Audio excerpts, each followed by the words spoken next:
નમસ્તે મિત્રો, ગણિતના વિડિયો લેક્ચરમાં આપ સૌનું સ્વાગત છે। મિત્રો, જો આપ મારી ચેનલમાં નવા હો તો ચેનલને આજે જ સબસ્ક્રાઈબ કરો અને બાજુમાં આવેલી જે બેલ જેવી નિશાની છે એને તમે દબાવી દો, જેથી આવનારા સમયમાં વિડિયો તમને સૌથી પહેલાં જોવા મળે। હવે મિત્રો, આજે આપણે ગણિતમાં પ્રકરણ નંબર 2 એક ચલ સુરેખ સમીકરણ એનું સ્વાધ્યાય 2.2 જે બાકી છે એના આપણે દાખલા આજે અભ્યાસ કરીશું। તો ચાલો મિત્રો, આગળના દાખલાઓનો અભ્યાસ કરીએ। જો મિત્રો, 14મો દાખલાથી આપણે અભ્યાસ કરીશું। 14મા દાખલાની રકમ છે લક્ષ્મી એક બેંકમાં ખજાનચી છે। ખજાનચી મતલબ એકાઉન્ટન્ટ। તેની પાસે અનુક્રમે 100, 50 અને 10ના મૂલ્યની ચલણી નોટો છે, એટલે કે રૂપિયાની નોટો આવે છે એ છે।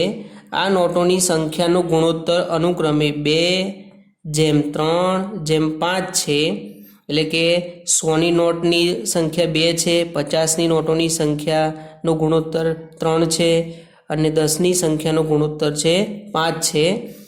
એમ મળીને જો કુલ એની પાસે 4 લાખ રૂપિયા હોય તો લક્ષ્મી પાસે દરેકના મૂલ્યની કેટલી ચલણી નોટો હશે તે શોધો। એટલે આપણે નોટોની સંખ્યા શોધવાની છે। ગુણોત્તર ઉપરથી સંખ્યા શોધવી હોય તો એના માટે સૌથી પહેલાં તો આપણે બધી નોટોની સંખ્યા એક્સ ધારીશું।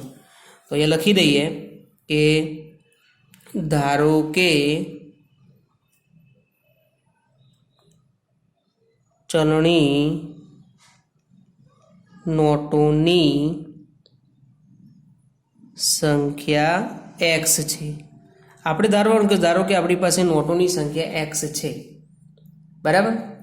હવે આપણે લખીશું નીચે કે રૂપિયા 100, પછી રૂપિયા 50 અને રૂપિયા 10ની નોટોની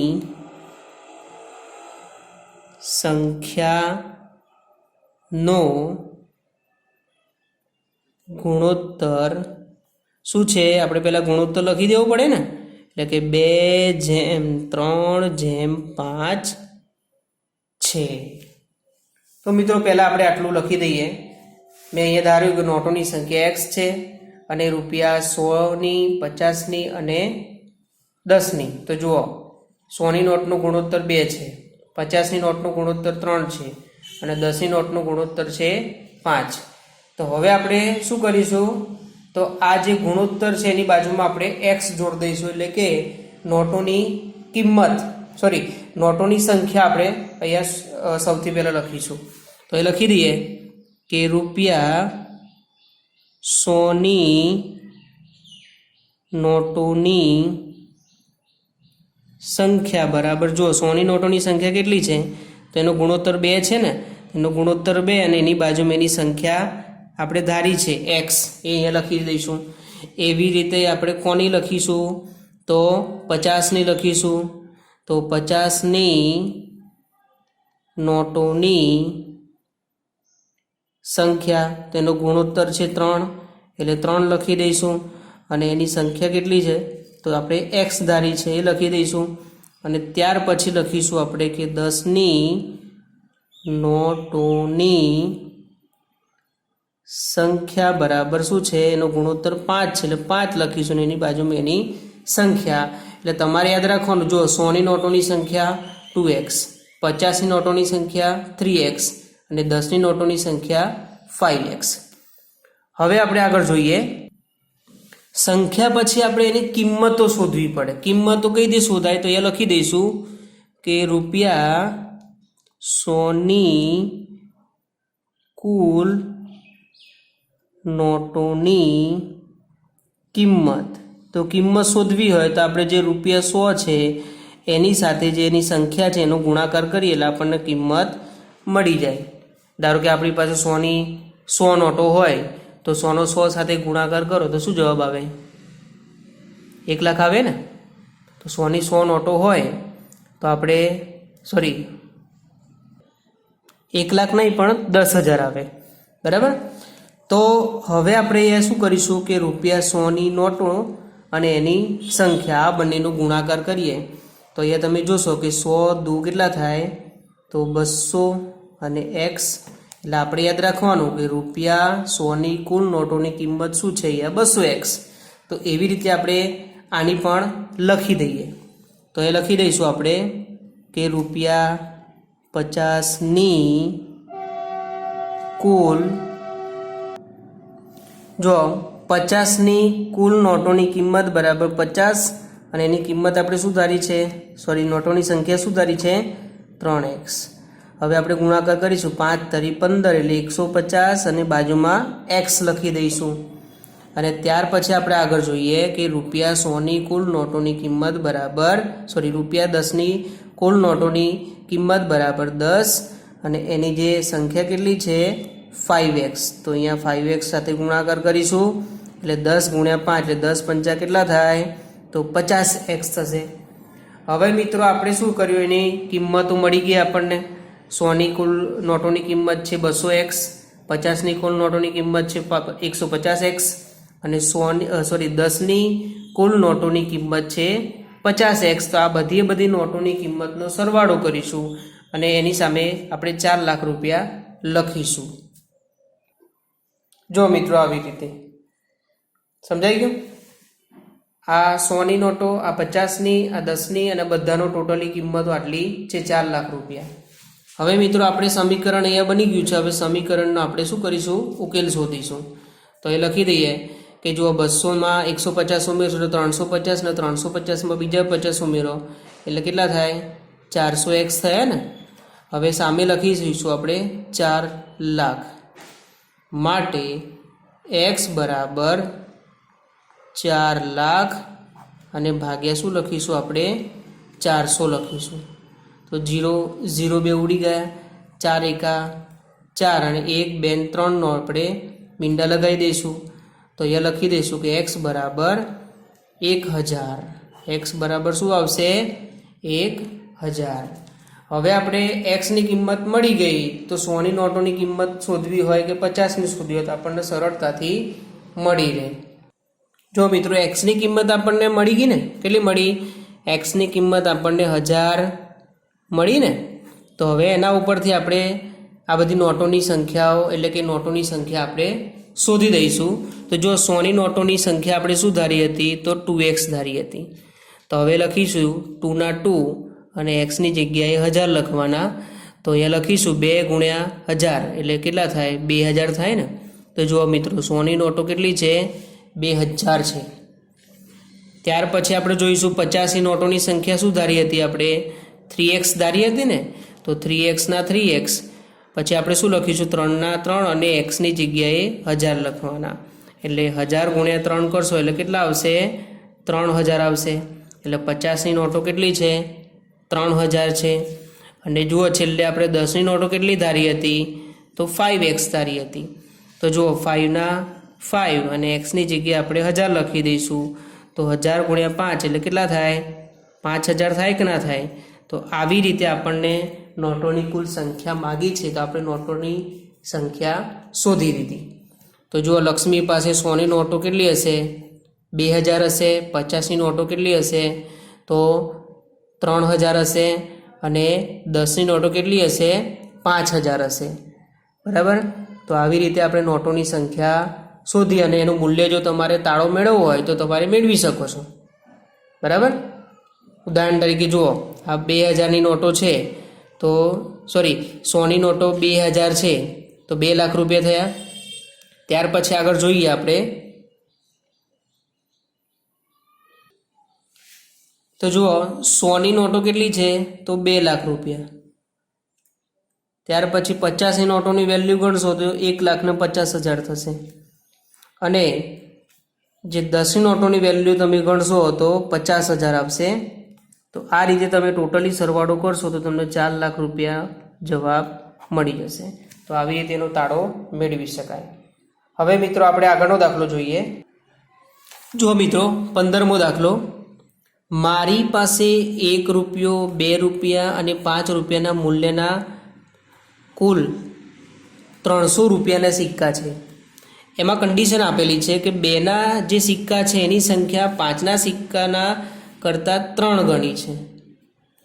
જો સિક્કાઓની અહીંયા કીધું છે જુઓ કે રૂપિયા 2ના સિક્કાની સંખ્યા 5ના સિક્કાની સંખ્યા કરતાં 3 ગણી છે. જો કીધું છે આગળ કે જો સિક્કાની કુલ સંખ્યા 160 હોય તો દરેકના મૂલ્યના સિક્કાઓની સંખ્યા શોધો. આમાં 2 જ સિક્કાઓનો ઉલ્લેખ થયો છે, એકના સિક્કાનો તો ઉલ્લેખ થયો નથી, પણ સહેલો દાખલો છે.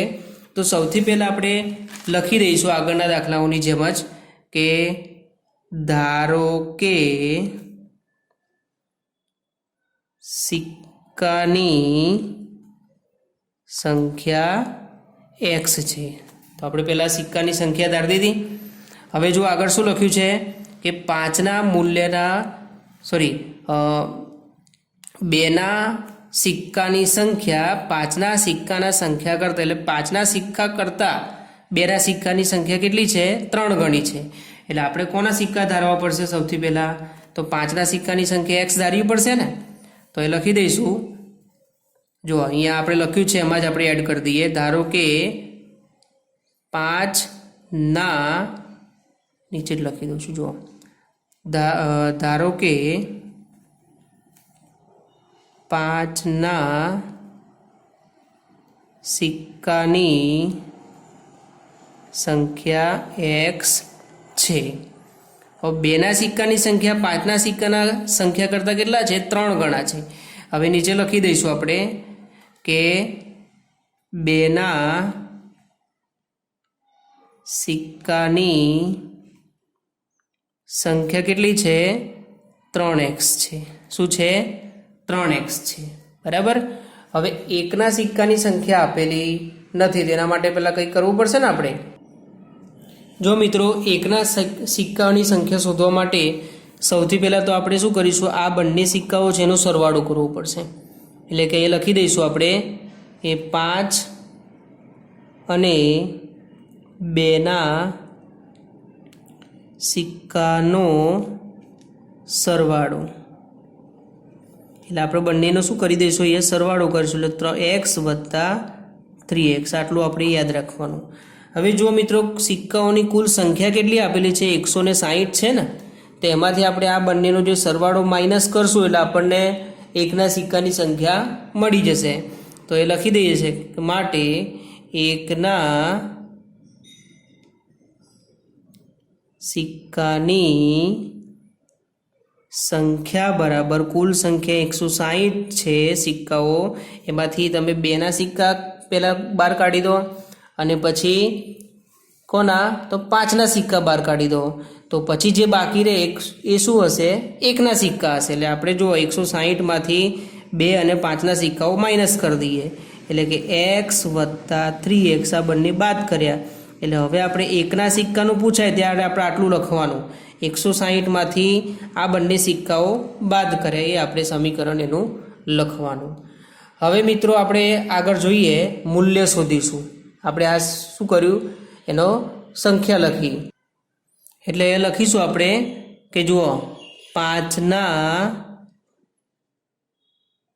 સિક્કાનું મૂલ્ય, તો 5નો સિક્કો અને આની આપણે સંખ્યા જે છે કેટલી સંખ્યા ધારી છે આપણે? તો x ધારી છે. એની સાથે આપણે ગુણાકાર કરીશું. તો 5 × x એટલે શું થાય? 5x. એટલે 5x રૂપિયા 5ના સિક્કાનું મૂલ્ય શું ધાર્યું આપણે? 5x. એવી રીતે આપણે લખીશું કે રૂપિયા, આગળ રૂપિયાનું સિમ્બોલ કરી દઈએ, બાકી હોય તો કરી દેવાનું તમારે. રૂપિયા 2ના સિક્કાનું મૂલ્ય બરાબર એના મૂલ્ય લખીએ અને એની જે સંખ્યા આપણે ધારી છે ને, કેટલી ધારી છે? એના કરતાં 3 ગણી હતી ને. તો અહીંયા 3x લખવાનો. આ બંનેનો ગુણાકાર કરીશું. 3 દુ કેટલા થાય? તો 6x કરીશું અહીંયા. અને હવે આપણે લખવાનું છે કે રૂપિયા 1ના સિક્કાનું મૂલ્ય. તો આ 1 રૂપિયાનો સિક્કો છે અને એનું આપણે શું સંખ્યા ધારી છે? ઉપર જો ધારી છે ને અહીંયા, તો એ આપણે લખી દઈશું અહીંયા. ગુણાકાર કરીને 160 પછી માઇનસ આ બંનેનો સરવાળો કરી દઈએ. ચલો ને આપણે 2 3 વત્તા એક્સ એટલે શું થશે? 4x થશે ને. હવે આપણે શું કરવાનું? એકનો અહીંયા સાથે ગુણાકાર કરી દઈશું તો 60 એકા 160 એકા 160 અને પ્લસ માઇનસ માઇનસ 4 એકા 4 અને એક્સની સાથે એક્સ એટલે જુઓ એકના સિક્કાનું મૂલ્ય આપણને શું મળી ગયું? તો 160 માઇનસ 4x. હવે આપણે જેમ આગળના દાખલામાં બધા સિક્કાઓનો સરવાળો અને ટોટલી રૂપિયા લખ્યા હતા ને એ રીતે આપણે આમાં લખી દઈએ. તો જુઓ મિત્રો, હવે 5ના સિક્કાની સંખ્યા અહીંયા લખી, 2ના સિક્કાની સંખ્યા અહીંયા લખી અને 1ના સિક્કાની સંખ્યા અહીંયા લખ્યા. બધા સિક્કાઓની કિંમત સાથે 300 રૂપિયા થાય છે. એટલે બધા સિક્કાઓ ગણીએ તો ટોટલી 300 રૂપિયા થાય છે. હવે આપણે એનું સમીકરણનો ઉકેલ શોધીએ. તો જુઓ 5 ને 6 કેટલા થાય? તો 11 થાય. તો અહીંયા પહેલાં આપણે લખી દઈશું 11x, એમાંથી આ 4x માઇનસ કરવાના છે. ત્યાર પછી 160 જે છે એને અહીંયા લખી દઈશું બરાબર 300. હવે લખી દઈએ કે 11માંથી 4 જાય તો શું વધે? 7x વધે ને. તો 11માંથી 4 જાય છે એટલે 7x લખીશું. ત્યાર પછી આપણે 300 છે એ 300માંથી આ 160 જે છે એને ડાબી બાજુથી આપણે જમણી બાજુ લઈ જઈશું તો માઇનસ થશે એટલે 160 માઇનસ કરવાના. તો માટે લખી દઈશું આપણે કે 7x બરાબર 140. હવે શું કરવાનું મિત્રો? આ 7 જે છે એ ગુણાકારમાં છે તો એને આપણે પેલી બાજુ ભાગાકારમાં લઈ જઈશું આવી રીતે કે x બરાબર 140 ભાગ્યા 7, 7 એકા 7 અને 7 દુ 14. તો માટે x બરાબર શું મળ્યું મિત્રો? 20 મળ્યા. કેટલા મળ્યા? 20. તો હવે આપણે દાખલો એકદમ ઇઝી બની ગયો. હવે ખાલી આપણે શું લખવાનું કે 5ના સિક્કાની સંખ્યા આપણે કેટલી ધારી હતી? તો x બરાબર શું લખવાનું? 20. એટલે 5ના સિક્કા કેટલા છે? 20. પછી આપણે લખવાનું આગળ રૂપિયા લખવાનું બાકી રહી જાય છે મારે. જુઓ તો 2ના રૂપિયા 2ના સિક્કાની સંખ્યા આપણે શું ધારી હતી? 3x ધારી હતી ને. તો જુઓ 3ના 3 લખવાના અને એક્સની જગ્યાએ આપણે 20 લખવાના. તો જુઓ 20 તારીખ કેટલા થાય? તો 60. એટલે 2ના સિક્કાઓ કેટલા છે? 60 છે. અને આપણે રૂપિયા 1ના સિક્કાની સંખ્યા શોધવા માટે આપણે એક સમીકરણ નીચે બનાવ્યું હતું. શું બનાવ્યું હતું? તો જુઓ આપણે લખ્યું હતું કે 160 સિક્કા છે એમાંથી 4x બાદ કરવાના. તો અહીંયા 160 લખીશું. x 4ના 4 અને xની જગ્યાએ આપણે 20 લખવાના. 160 20 ચોક કેટલા થાય? તો 80 થાય. હવે 160માંથી તમે 80 બાદ કરી દેશો તો શું બાકી રહેશે? 80 બાકી રહેશે ને મિત્રો. તો જે 1ના સિક્કાઓ વધ્યા એ કેટલા છે? 80 છે. કેટલા છે? 80. તો તમારે ડાયરેક્ટલી લખી દેવાનું કે માટે રૂપિયા 5ના સિક્કા. તો મિત્રો આવી રીતે આપણે લખીશું કે રૂપિયા 5ના સિક્કાની સંખ્યા કેટલી છે? તો 20 છે. પછી 2ના સિક્કાની સંખ્યા કેટલી છે? તો 60 છે. અને 1ના સિક્કાની સંખ્યા કેટલી છે? તો 80 છે. બરાબર. તો મિત્રો આ જે 2 દાખલા જે છે એ તમને ન આવડે તો આ વિડીયો તમે વારંવાર એટલે કે 2 થી 3 વખત જોશો અને સમજશો અને સમજ્યા પછી તમે મોટે ગણવાનો પ્રયત્ન કરશો તો આ દાખલા તમને 100% આવડશે. તો મિત્રો મારી એક વિનંતી છે કે જો મેં તમને પહેલાં પણ કીધું કે જો આ ચેનલને સબસ્ક્રાઈબ ન કરી હોય તો સબસ્ક્રાઈબ કરી દેશો અને ગણિતના જેટલા પણ વિડીયો મેં અપલોડ કર્યા છે ધોરણ 8ના એ બધા વિડીયો તમે 2 થી 3 વખતે ફરીથી જોઈ લેશો કે જેના કારણે તમને પ્રકરણ 1 અને 2 કમ્પ્લીટલી આવડી જાય.